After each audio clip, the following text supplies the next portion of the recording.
This is Mrs. Leffers reading Romeo and Juliet, Act 3, Scene 5. This is in the Capulets' orchard, so like their backyard. Romeo and Juliet have spent the night together because they're married, but before daylight, Romeo leaves for Mantua.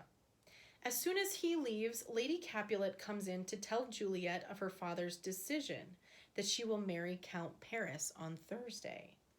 Juliet is very upset and refuses to go along with the plan. Juliet's father goes into a rage at her disobedience and tells her that she will marry Paris or he will disown her. The nurse advises Juliet to wed Paris, since her marriage to Romeo is over and Paris is a better man anyway. Juliet, now angry with the nurse, decides to go to Friar Lawrence for help. So you can about imagine how happy it makes Juliet to hear the nurse say, "Oh, just marry Paris." Yeah, right, nurse. Okay, here we go. So this is Romeo and Juliet are still together in Juliet's bedroom. It's morning. Enter Romeo and Juliet above at the window. Juliet, wilt thou be gone? It is not yet near day. It was the nightingale and not the lark that pierced the fearful hollow of thine ear. Nightly she sings on yond pomegranate tree. Believe me, love, it was the nightingale. So what Juliet is arguing is it's not daytime yet. You're hearing a bird, and if it were daytime, it would be the lark. But it's nighttime. That's why you're hearing the nightingale. It's not the lark, even though she knows very well that it's daytime and he has to go. Romeo, it was the lark, the herald of the morn, no nightingale. Look, love, what envious streaks do lace the severing clouds in yonder east. Night's candles are burnt out, and jounced day stands tiptoe on the misty mountain tops. I must be gone and live, or stay and die. Juliet, yon light is not daylight. I know it, It is some meteor that the sun exhales, to be to thee this night a torch-bearer, and light thee on the way to Mantua. Therefore stay yet, thou needst not to be gone. Romeo, let me be taken. Let me be put to death. I am content, so thou wilt have it so. I'll say yon grey is not the morning's eye, 'tis but the pale reflex of Cynthia's brow. Nor that is not the lark whose notes do beat the vaulty heaven so high above our heads. I have more care to stay than will to go. Come, death, and welcome. Juliet wills it so. How is it, my soul? Let's talk. It is not day. So now Romeo's like, all right, if you don't want it to be daytime, it's not. I'll stay here. I don't care. I'd rather be here with you. Juliet, oh, it is. Hie hence. Be gone, away. It is the lark that sings so out of tune, straining harsh discords and unpleasing sharps. Some say the lark makes sweet division. This doth not so, for she divideth us. Some say the lark and loathed toad changed eyes. Now I would they had changed voices too, since arm from arm that voice doth us affray, hunting thee hence with hunts up to the day. Now be gone. More light and light it grows. So now Juliet comes around, she's like, oh no, you're right, you can't die. It is definitely the bird that you, oh God, you need to get out of here. Romeo, more light and light, more dark and dark our woes. Enter the nurse hastily. Nurse, madam. Juliet, nurse. Nurse, your lady mother is coming to your chamber. The day is broke. Be wary. Look about. She leaves. Juliet, then window. Let day in and let life out. Romeo, farewell. Farewell. One kiss and I'll descend. He starts down the ladder. Juliet, art thou gone so, my lord, my love, my friend? I must hear from thee every day in the hour, for in a minute there are many days. Oh, by this count, I shall be much in years, ere I again behold my Romeo. Romeo, farewell. I will omit no opportunity that may convey my greetings, love, to thee. Juliet, oh, thinkest thou that we shall ever meet again? Romeo, I doubt it not. and all these woes shall serve for sweet discourses in our time to come. Juliet, O God, I have an ill-divining soul. Methinks I see thee, now thou art below as one dead in the bottom of a tomb. Either my eyesight fails, or thou look'st pale. Romeo, and trust me, love, in my eye so do you. Dry sorrow drinks our blood. Adieu, adieu. So there's a little bit of foreshadowing here again, even though there's the ultimate foreshadowing at the beginning of the play when the chorus says, you know, these star-crossed lovers won't live. Juliet looks at Romeo as he's leaving and she's like, oh my gosh, I just had this weird vision of you being at the bottom of a tomb, and that scares me. And Romeo's like, I kind of had that weird feeling too, but I'm here, I'm gonna go, I'm gonna try to talk to you all the time. And Juliet says, every hour on the hour. Like, without having electronic communication, that would be a little bit difficult. So we'll see what happens. So Romeo has left. Juliet says, oh, Fortune, Fortune, all men call thee fickle. If thou art fickle, what dost thou with him that is renowned for faith? Be fickle, Fortune, for then I hope thou wilt not keep him long, but send him back. Lady Capulet, ho, daughter, are you up? Juliet, who is it that calls? It is my lady mother. Is she not down so late or up so early? What unaccustomed cause procures her hither? Lady Capulet comes in. So Juliet's basically like, either she stayed up really late or she got up really early, and she never comes and talks to me, so it's really weird that she's coming and talking to me. Lady Capulet, why? How now, Juliet? Juliet, Madam, I am not well. Lady Capulet, evermore weeping for your cousin's death? What, wilt thou wash him from his grave with tears? And if thou couldst not make him live, therefore have done. Some grief shows much of love, but much of grief shows still some want of wit. Juliet, yet let me weep for such a feeling loss. Lady Capulet, so shall you feel the loss, but not the friend which you weep for. Juliet, feeling so the loss I cannot choose, but ever weep the friend. Lady Capulet, well, girl, thou weepest not so much for his death as that the villain lives which slaughtered him. Juliet, what villain, madam? Lady Capulet, that same villain Romeo. Juliet says this aside, which means that her mom can't hear this. Villain and he be many miles asunder. God pardon him, I do, with all my heart, and yet no man like he doth grieve my heart. So there's a lot of double meaning happening here. Juliet is very clearly distraught. She's crying a lot. Her mom says to her mom thinks that she's crying because Tybalt died. And her mom is like, okay, some mourning, some crying for him is okay, but when you do it too much, it's just stupid. Her mom's not very nice. And Juliet's like, I can't help it, I can't help it. She's really crying for Romeo because she's sad that Romeo has been banished. And so there's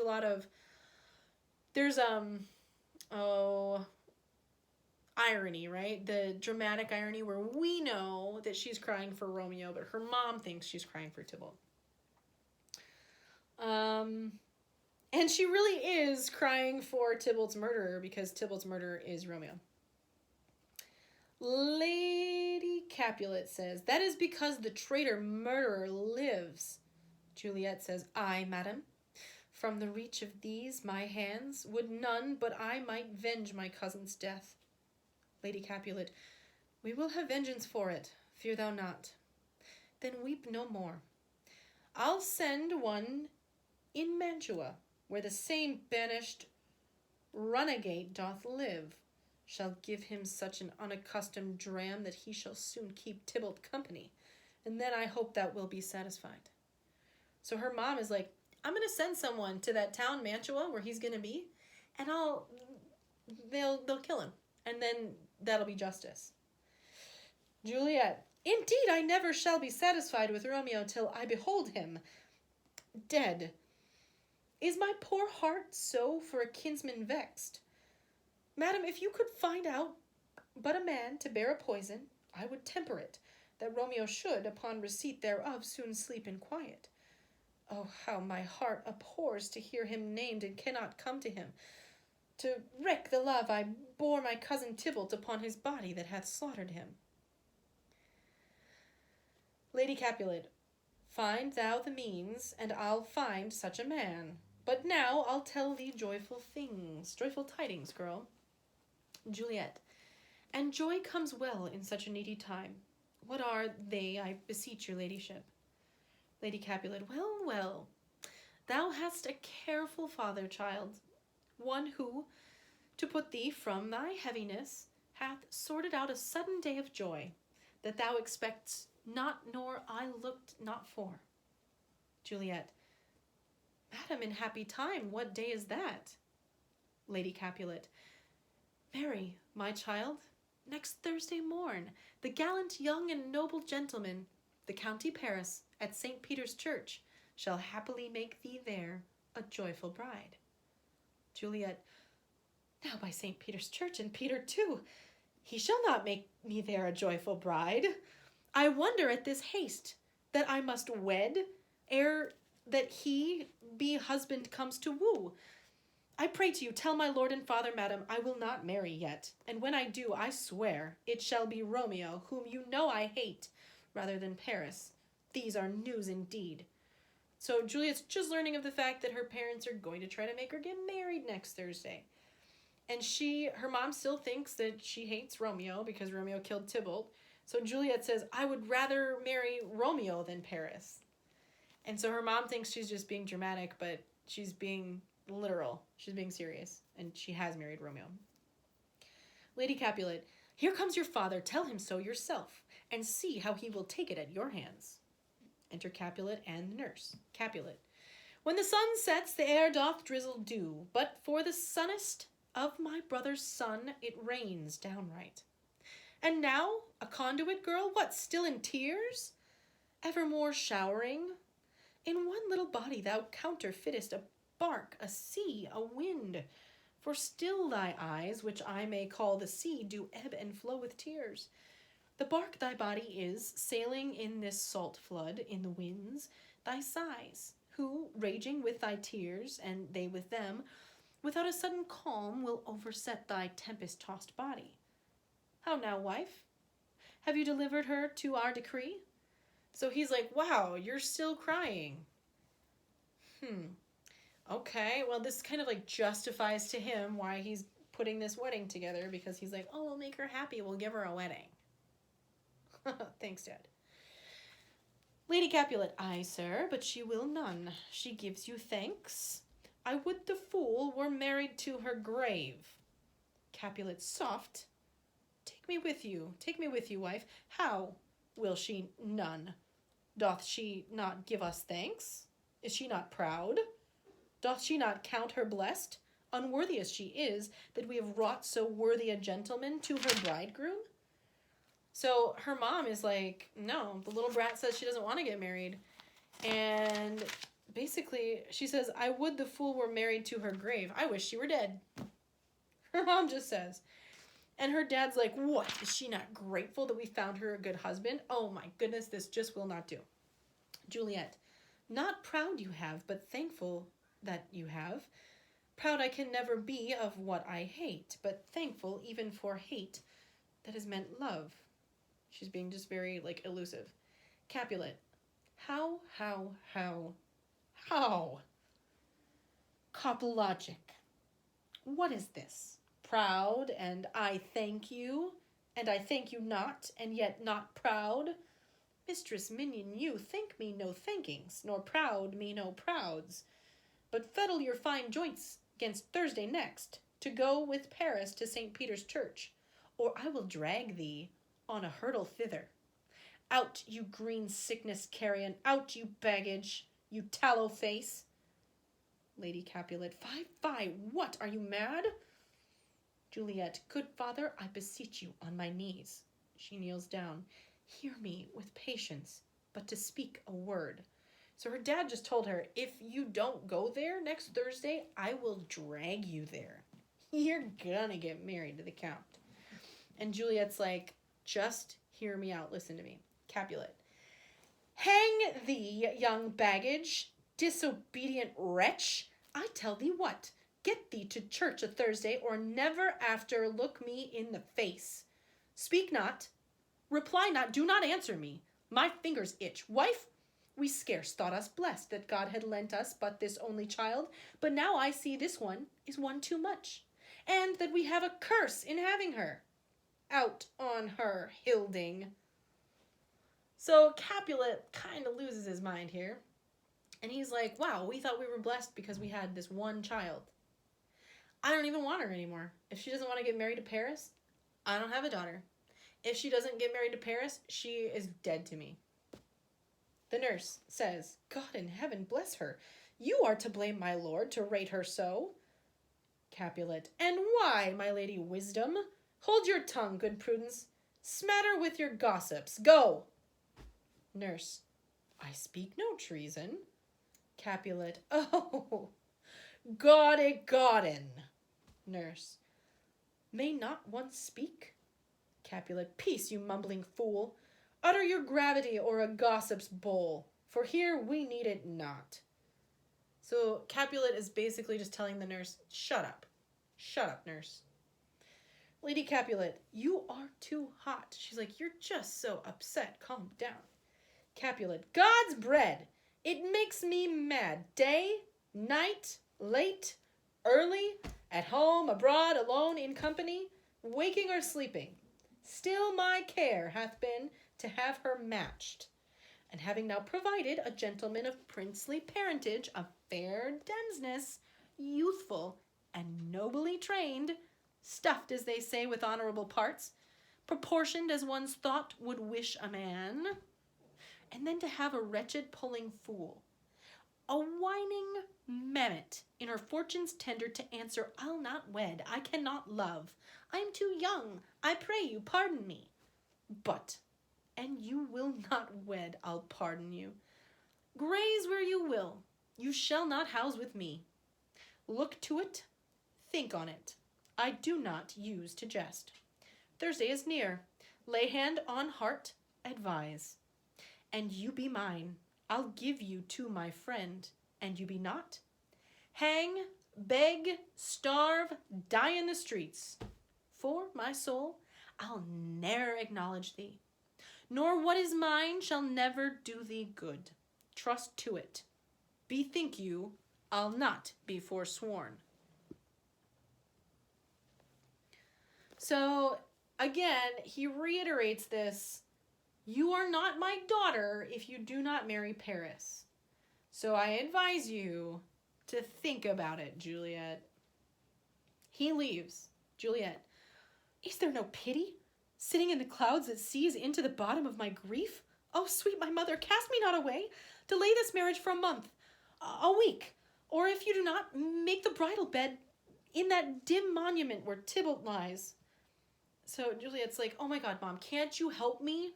Can you not push this wedding back a month or even a week? Or if that can't happen, can you say that our bridal bed has to be the same place where Tybalt's body is? Lady Capulet, talk not to me, for I'll not speak a word. Do as thou wilt, for I have done with thee. So her mom, too, is just like, nah, if you're not going to do what your dad says, I don't want you either. Her parents are very, very drastic. Very drastic.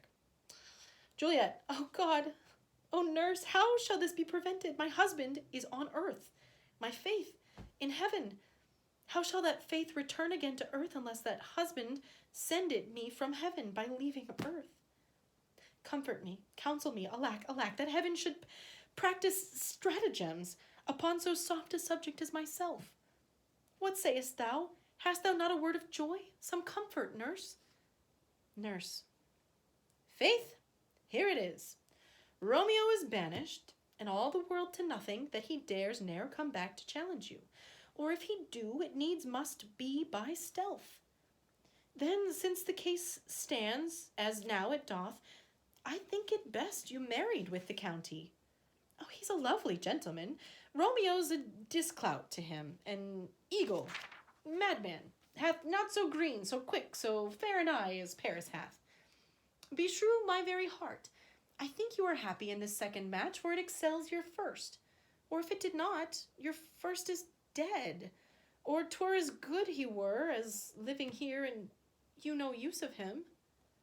Juliet, speakest thou this from thy heart? Nurse, and from my soul too, else beshrew them both. Juliet, amen. Nurse, what? Juliet, well, thou hast comforted me marvellous much. Go in and tell my lady I am gone, having displeased my father to Lawrence's cell, to make confession and to be absolved. Nurse, marry I will, and this is wisely done. She leaves. So the nurse was like, yeah, I think you should probably just marry Paris, because Romeo's kind of out of the picture, and Paris is kind of a hottie, so maybe just like go with him. I don't know. Juliet is not happy about this.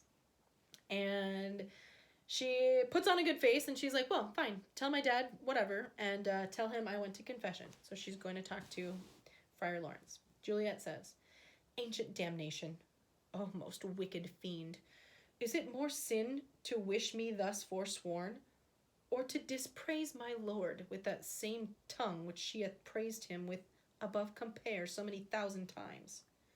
Go, counselor, thou and my bosom henceforth shall be twain. I'll to the friar to know his remedy. If all else fail, myself have power to die. All right. So basically she says, if that all fails, I'm going to kill myself. This is like a common theme. They're very dramatic. They keep coming back to this, I'm going to kill myself theme. That is the end of Act 3 of Romeo and Juliet.